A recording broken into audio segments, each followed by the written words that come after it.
All right, ladies and gentlemen, making his way to the ring now, Tevin Bonner. You say Stephen Bonner's coming to the ring? I mean, that would be a truly a miracle. It'd be incredible. Our last fight before the intermission. Last fight of the undercard here. Tevin Bonner, we see another Larry Barker guy, Urban Warrior Academy. We see him there standing beside his fighter. And we see Adam Moore's made his way back to help corner his teammate here. You know, it's a tough thing when your teammate takes a loss. You got to keep going, try to win things, change the momentum of the night for your team. Yeah, and that's something that I think about a lot whenever we're scheduling matches for our guys. He's still got the tag on his shoes. I don't know if that's should be allowed or not. I guess it's boxing. Who cares? I mean, he might want to sell them after tonight. Don't take that tag off. You can't return them after that. If you decide, hey, this boxing thing's not for me, I need to send these shoes back. Well, I've got hobbit feet, so any shoes I wear are destroyed the moment that I tie them up for the first time. I've heard that you have to have your shoes custom made because you have such wide feet. Dude, I basically do. I can't wear boxing or wrestling shoes. I've never found a pair that are even remotely close to fitting my quad E width. The only thing that Colin can wear are like Birkenstocks and Crocs. I wear Crocs all the time. And here we go. We have got Hunter Plew stepping into the ring. We've seen Hunter a couple times now. Very talented fighter, fighting out of Chad Van Sickle's team up there in Ohio. Chad Van Sickle, I've said it before and I'll say it again, he's such an impressive coach, a guy who's been to the highest levels of boxing. He knows the sport, and he trains crafty fighters. One thing I've not talked about with Chad Van Sickle, you know, in his day job, he works at a retirement home. Oh, really? And he's got all the retirement homes, you know, for old folks into boxing. They have boxing every week, taught by Chad there. He always posts pictures of all these old fellas in their boxing gloves. I think they do like chair boxing. Oh, yeah. Which is super cool. Ladies and gentlemen, we are now at bout number 7. This is a light heavyweight boxing contest.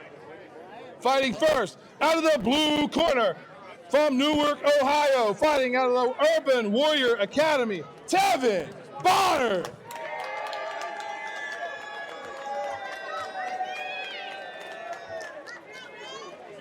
Fighting out of the red corner with a record of 3-1 from Columbus, Ohio, fighting out of Van Sickle Boxing, Hunter Plew.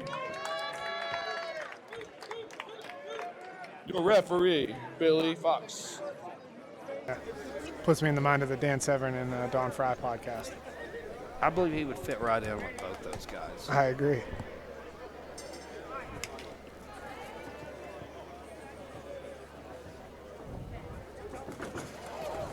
Ooh, some good counter movement there from Tevin. Slick work from Tevin Bonner. He's quick. Good reaction time. And up right over the top in close. So far, Tevin looking very sharp and dangerous. We see he's waiting to let Hunter lead the dance and then capitalize. You can see Hunter's movement, his head movement, footwork, beautiful. Yep. Very on point. Switches stances now to orthodox. Good work, left hook. Just as the right corner called for that 3-2, by the way. It's beautiful coachability.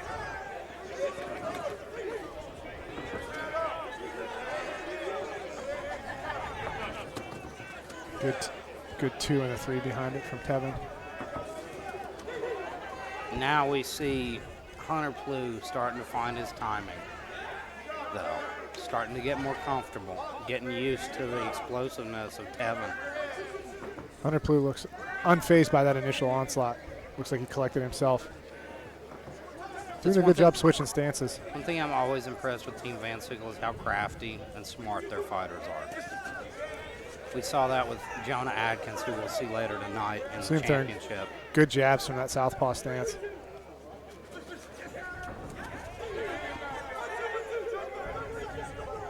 Back to orthodox as Plew starts walking him down here.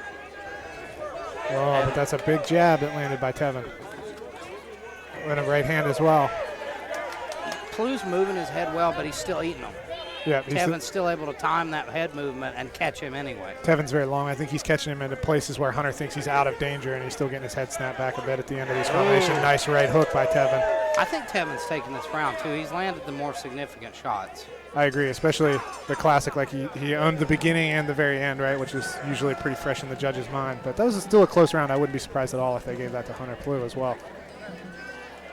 Boxing is strange, scoring boxing coming from an MMA standpoint, because, you know, from MMA, you look at damage. That's a big thing in a fight. Like, who did more damage? And I think the man that did more damage was Tevin Bonner.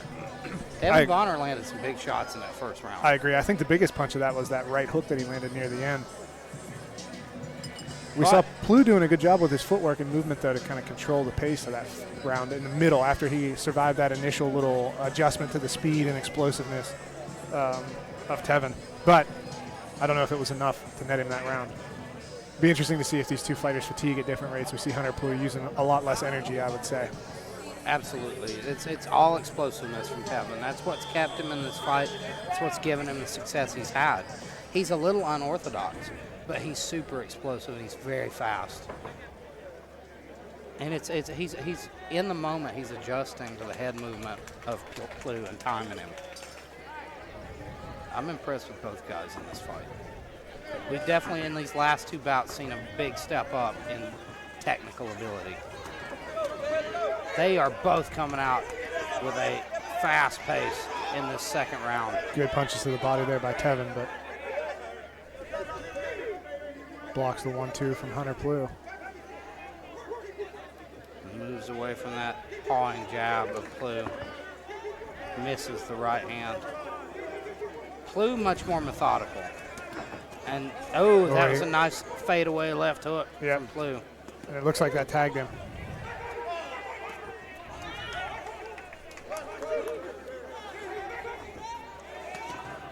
And a shovel hook to the body, followed by the right hand over the top.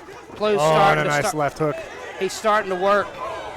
And I think Tevin got a little off balance there, but I believe he's a little bit hurt. Yeah, I believe he is a little bit hurt. You can see it in his eyes here. He's right beside us. Oh, and those are good liver shots. And Plew just marching him down, chopping him down with these big shots. Eventually, some are going to get through, and we see them wearing on Tevin.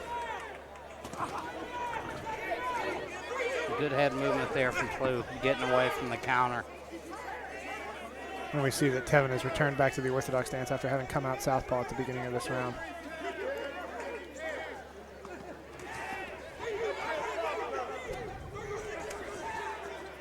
And what do you think about the stance switches of Plew? I know you're not a big fan of them. He seems to be remarkably comfortable both stances, so I'm perfectly cool with that.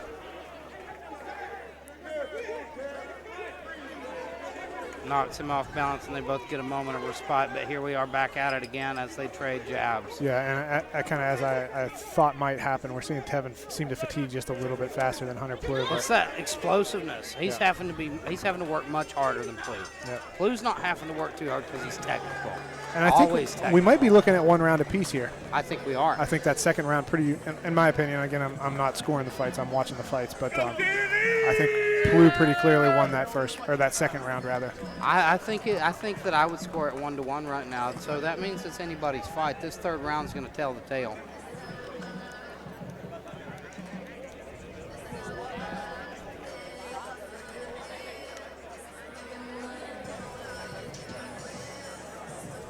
And we see Billy Fox here officiating this one. He came up to me in the ring in between fights, and he was asking me about the first fight of the night, Danny Beverly versus Elizabeth Light. He said, "Do you think I let it go on too long?" And I was like, "No, I didn't see any problem with it." He said, "He's one of those officials who he likes a little critique. He likes to know if he's doing a good job in there, and I respect that so much." Yeah, that's another thing that we see from Matt Jones, who referees a lot of fights in West Virginia, Kentucky as well. I think Matt and Billy are two of my favorites. They do a fantastic job keeping these fighters safe and letting them fight. That's a big thing that irritates me about some referees, that they don't let you fight. Good head movement on the inside there by Tevin.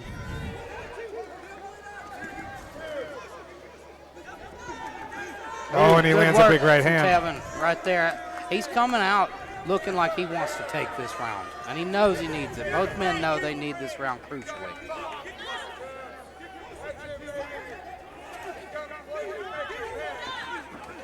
We're seeing it as Plew has made an adjustment from combinations to single strikes on these initial openers there. We see him make the adjustment back to the combinations and find some success, but whenever he's throwing single shots, he's getting countered.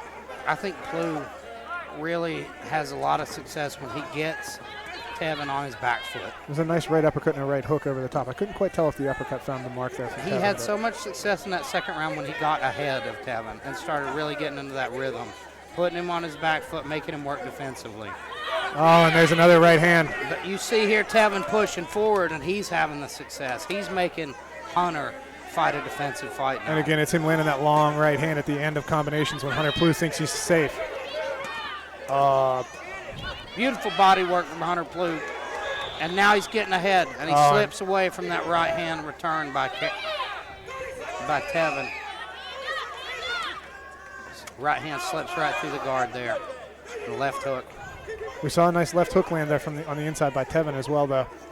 This is very much anybody's fight. 15 seconds left. Oh, beautiful right hook from Plew. We saw a right hook at the beginning of that exchange from Tevin as well. Oh, and a nice left hook in tight at the end. Ladies and gentlemen, this is another very close decision. Very tough fight to score. Good display of sportsmanship by both of these gentlemen. That was clearly one went to Tevin, two went to Plew. How do you score round 3? That's the question. I think round 2 went to Plew, and I think 1 and 3, in my opinion, probably went to Tevin, but very, very close. I wouldn't be unhappy with the decision in either direction here.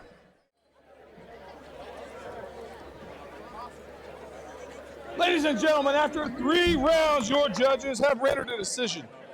29-28, 30-27, 29-28.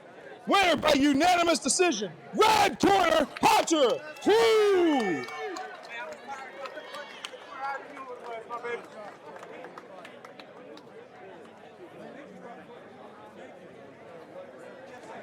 Ladies and gentlemen, give it up for your winner out of Team Bicycle, Hunter Plew. Talk me through that fight, my friend. Beautiful, tough, technical battle.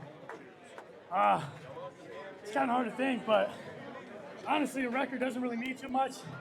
I mean, he put up a hell of a fight. Just kept trying to listen to the coach, volume, touching. I could tell just keeping the distance and everything, but that was a good fight. Is there anything he did that surprised you in there tonight? Not really. I mean, it's a fight, so kind of got to expect everything. So it seems like you found your rhythm in that second and third. He came out super explosive, caught you out of the gate a few times, but then you had that methodical style we expect from your team. You guys are smart fighters. Talk me through what you did to get that win. And I mean, it goes back to just listening to the coach, focusing really on just touching. I mean, you get better, you learn after you experience more and more, instead of wanting to just drop bombs. Touching does the same thing, keeping them at bay. And then when you see that shot open, then you light it up. But nothing is specific. I mean, there's multiple things we work on every day. Every day we train, every week, so I just try to put it all together. Ladies and gentlemen, give it up for the guy with the toughest sounding voice in New Line Cage Fighting. He sounds like he eats nails for breakfast. Hunter Plew!